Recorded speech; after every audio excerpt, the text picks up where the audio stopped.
मेरा एक मौक़िफ़ था, मैंने कहा था ये जो बच्चे पकड़े हैं इनको सज़ा ज़रूर होनी चाहिए, लेकिन जो इनके मंसूबा साज हैं, जो इनके मास्टरमाइंड हैं, जिन्होंने सुसाइडर को तैयार किया, जिन्होंने तैयार करके 250 मुकामात पर एट ए टाइम हमला करवाया प्लानिंग के साथ, उनको सामने लाना चाहिए।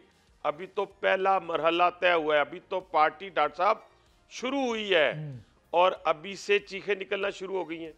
और वो जो अमेरिका को ललकारा करते थे हम कोई गुलाम हैं, हाँ जी, फिर कहा करते थे एब्सोल्युटली नॉट। अब तो मैं बड़ी हंसी की बातें मेरे ज़हन में भी आ रही हैं। रिचर्ड ग्रिनल कह रहे हैं कि रहा करो इमरान खान को। रिचर्ड ग्रिनल कह रहे हैं इमरान खान को रहा करो, तो आप रहा करेंगे सर?